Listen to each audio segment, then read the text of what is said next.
Hello guys, welcome back to my channel. তো আগের এপিসোডের লাস্টে আমরা দেখেছিলাম যেখানে জিহাই রিজেক্ট হয়ে গিয়েছিল অ্যান্ড নিজের ভাঙা মন নিয়ে এসে ছাদে গিয়ে অনেক বেশি কান্না করে আর তাকে কোম্পানি দেওয়ার জন্য মিঞ্জু আসে, কারণ তার সাথে ঠিক এমনটাই হয়েছে। পার্ক তাকে বহুবারই রিজেক্ট করেছে। এখানে দুই মেয়েই ড্রিঙ্ক করে উল্টাবুল বকছিল। মিঞ্জু অনেক বেশি চালাক ছিল, তাই এই সুযোগে তাকে জিজ্ঞাসা করে জিউন আর জিউনের মধ্যে কি সম্পর্ক। জিউন তার সিস্টারকে আগে থেকেই সব শিখিয়ে দিয়েছিল, তাই সে বলে তারা দুজন কাজিন। আর রিজেকশনের কথা ভেবে সে আবারও কান্না শুরু করে দেয় আর বলে আজ আমি রিজেক্ট হয়ে এসেছি, আমার অনেক বেশি খারাপ লেগেছে। মিঞ্জু বলে সামান্য একবার রিজেক্ট হওয়াতে তোমার এত বেশি খারাপ লেগেছে, আমাকে দেখো। পার্ক প্রত্যেকবারই আমাকে রিজেক্ট করে, বাট দুজনের মধ্যে অনেক বেশি পার্থক্য ছিল। ওয়ানসুক তাকে একবার বলে দিয়েছে, মানে ব্যাস তার কথাই শেষ কথা। বাট পার্ক তাকে সবসময় গ্রিন সিগন্যাল দিতে থাকে। জিহাই বলে আমি তোমাকে একটি সিক্রেট বলবো, তুমি কাউকে বলবে না তো? মিঞ্জু বলে না, একদমই নয়, বলো কি বলবে। সে বলে জিউন আর জিউন একই পার্সন। মিঞ্জু হাসতে শুরু করে দেয় অ্যান্ড বলে তোর এটা কখনো সম্ভব নাকি, কারণ সে ছেলে আর সে মেয়ে। বাট সে তাকে সমস্ত কথাটা খুলে বলে যে আমাদের বংশে এমনটা বহু বছর ধরেই হয়ে আসছে, এখানে বেশিরভাগ মোমেনই ছেলে হয়ে যায়। তখন সেখানে জিউন আসে, যাকে দেখে জিহাই বলে আরে মাই ব্রাদার মানে সিস্টার। জিউন তার মুখ বন্ধ করে সেখান থেকে নিয়ে যায়। মিঞ্জু রিং তো করেছিল, বাট নিজের সব জ্ঞানে ছিল অ্যান্ড সেই সমস্ত কথা ভাবছিল যখন যখন তার আর পার্কের মাঝে জিউন এসেছিল। অ্যান্ড ভাবি জিউন যা যা করতো তা অদ্ভুত ছিল, যেমন কি ওই ক্লাবে অ্যান্ড হসপিটালে, তারপরে হঠাৎই নানার বাসা থেকে গায়েব হয়ে যাওয়া। তাই তখন সে জিউনের কাছে গিয়ে জিজ্ঞাসা করে তুমি জিউন তাই না, সত্যি করে বলো। জিউন বলে আমার সিস্টার এক নম্বরে মাতাল, তাই তুমি তার কথা বিশ্বাস করো না। মিঞ্জু বলে সত্যটা বলো, তুমি আমার আর পার্কের মাঝে এসো না। জিউন বলে কি, তোমার দুজনের মাঝে আমি আসছি, আর এই পাগল মেয়ে সে আমার বয়ফ্রেন্ড, তুমি কতবার তার থেকে রিজেক্ট হয়েছো, তাই তুমি আমাদের মাঝে আসো, আমি নই। অ্যান্ড এই কথাতেই তাদের মধ্যে ফাইট স্টার্ট হয়ে যায়। তারা কুত্তার মতো মারামারি করছিল। জিউন বলে তুই আমার বয়ফ্রেন্ডকে কিস কেন করেছিলি বল, তুই কি ভেবেছিস আমেরিকা গিয়ে তুই আমার বয়ফ্রেন্ডকে আমার থেকে ছিনিয়ে নিবি? তারা একে অপরের চুল ছেড়াছড়ি করছিল যেমনটা আগে করতো। তখনই জিহাই পুলিশকে কল করে বলে আমার বাসার সামনে কয়েকটি কুত্তা মারামারি করছে, তাই তাদেরকে নিয়ে যাও এখান থেকে। যা শুনে তারা দুই মেয়ে আরো বেশি রেগে যায়। আর নেক্সট ডে মিঞ্জু পার্কের কাছে যায় জিউনের ব্যাপারে নালিশ জানাতে, বাট ফাইটের কথা শুনে তো দৌড়ে যায় পার্ক জিউনের কাছে। আর তার অনেক বেশি কেয়ার করছিল আর তার আঘাত লাগা জায়গাতে মলম লাগাচ্ছিল।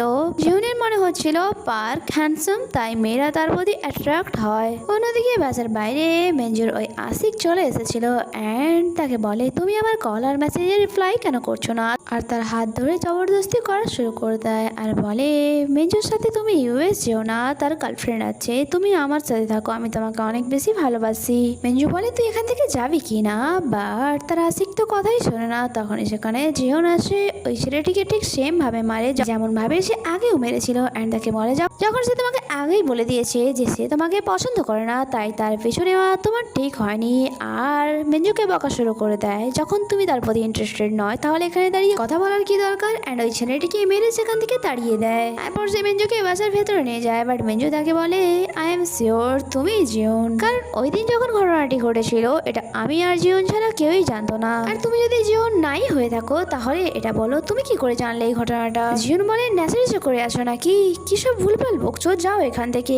বাট জিউনকে কল করে আর তখনই জিউনের ফোন বেজে ওঠে আর এখানে জিউন ধরা পড়ে গিয়েছিল, তাই সত্যটা তাকে বলেই দেয় যে হ্যাঁ আমি জিহুন। মিঞ্জু তো অনেক বেশি অবাক ছিল আর তার সাথে সাথে ভয়ও পেয়েছিল, তার মাথা থেকে ঘাম ছুটছিল আর ভাবছিল একটা মানুষ কি করে ছেলে মেয়ে হতে পারে। জিহুন তাকে সমস্তটা খুলে বলে আর মিঞ্জু তো এখানে যেন পাগলই হয়ে গিয়েছিল। সে হাসতে হাসতে সেখান থেকে চলে যায়, কারণ সেই সময় শকড হয়ে গিয়েছিল। নাইটে যখন পার্ক জিহুনের সাথে দেখা করতে আসে সে তাকে বলে আমি মিঞ্জুকে সমস্ত সত্যটা বলে দিয়েছি, কারণ তার কাছে আমি ধরা পড়ে গিয়েছিলাম। কতদিন আর এইভাবে চলবে, যদি এমনটা হতো যে আমি সারা জীবনের জন্য এইভাবে মেয়েই হয়ে থেকে যেতাম। কথা বলতে বলতে এই জিউন পার্কের ল্যাম্পে মাথা রেখে ঘুমিয়ে পড়ে আর বসে থাকতে থাকতে পার্কেরও চোখ লেগে গিয়েছিল। আর রাতের বেলা যখন তার চোখ খুলে সে সামনে জিউনকে ছেলে রূপে দেখে অনেক বেশি ঘাবড়ে যায়। আর জিউন যখন নিজের ভয়েস শুনে সেও বুঝতে পেরে যায় যে আবারও সে ছেলে হয়ে গিয়েছে। সে অনেক বেশি স্যাড হয়ে গিয়েছিল। অন্যদিকে মিঞ্জু তো মাথায় খালি শয়তানি বুদ্ধি ঘুরে যাচ্ছিল। সে ভাবছিল কি করে জিউনকে পার্কের থেকে আলাদা করবে, তাই তাকে বলে তুমি তার সাথে সারা জীবন কি করে কাটাবে? তার তো পুরো জেন্ডারই চেঞ্জ হয়ে যায়। তোমাদের এই রিলেশনের কি কোনো ফিউচার আছে বলো? পার্ক বলে কি করব বলো, আমি কি বা করতে পারি, আমি তাকে অনেক বেশি ভালোবাসি, তাকে আমি ছাড়তেও পারবো না।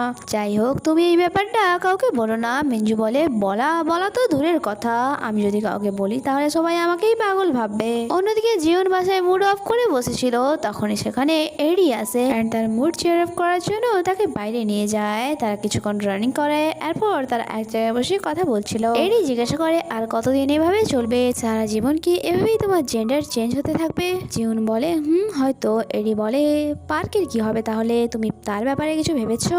কারণ এটার উপরে তোমার পুরো লাইফ ডিপেন্ড করছে যে তুমি কার সাথে থাকবে অ্যান্ড কিভাবে থাকবে। অন্যদিকে পার্ক ইউএসটা ক্যান্সেল করে দিয়েছিল, যার কারণে মিঞ্জু তার উপর অনেক রেগে যায় আর বলে ওই মেয়েটির জন্য তুমি এমনটা কেন করছো, তুমি নিজের হাতে নিজের ফিউচারটি নষ্ট করছো। পার্ক বলে কি করব বলো, আমি তাকে ভালোবাসি, তাই তার এরকম সিচুয়েশনে আমি তাকে ছেড়ে যেতে পারবো না। মিঞ্জু বলে আচ্ছা তাহলে যখন তার জেন্ডার চেঞ্জ হয় তখন কি তুমি তাকে সেই নজরেই দেখো যখন সে মেয়ে অবস্থায় থাকে? পার্কের কাছে এই প্রশ্নের কোনো জবাব থাকে না, তাই সে সেখান দিয়ে চলে যায়। অন্যদিকে জিউন অনেকদিন পর পার্কের সিস্টারের টিউশন নিতে এসেছিল। মম তো দেখে অনেক বেশি খুশি হয়ে যায় আর মিষ্টি মিষ্টি কথা বলে। তার সিস্টার আজ তাকে বলেই দেয় আমার ব্রাদার ইউএস যাচ্ছে, তুমি তাকে ছাড়া কিভাবে থাকবে? আমার কথা শোনো, তুমিও ইউএস চলে যাও, কারণ ইউএসএ গে কাপলকে অনেক বেশি সাপোর্ট করা হয়। আর এটা শুনে তার জীবনে হাসি উড়ে যায় যে তার মানে সিস্টার আমাকে গে ভাবে।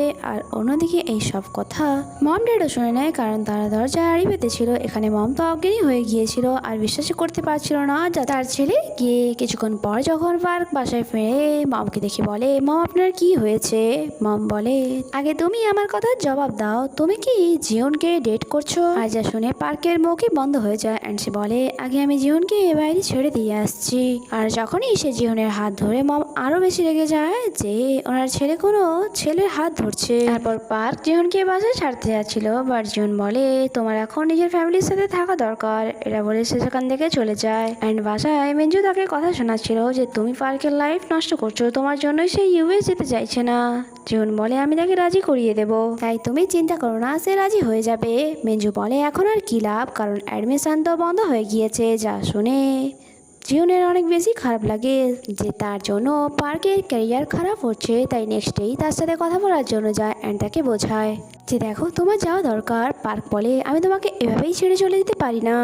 জুন বলে আমার কিছুই হয়নি, আমি একদমই ঠিক আছি, আমার জন্য তুমি তোমার কেরিয়ার খারাপ করছো আর তোমার ফ্যামিলিতেও আমাকে নিয়ে কত প্রবলেম হচ্ছে, তাই আমাদের ব্রেকআপ করে নেওয়াই ঠিক হবে। অ্যান্ড ব্রেকআপ করে চুপচাপ সেখান থেকে উঠে চলে যায় অ্যান্ড পার্কও অনেক বেশি কান্না করছিল। অ্যান্ড এখানে এই এপিসোডই শেষ হয়। আগে কি হয় তা জানতে স্টে কানেক্টেড। Bye bye.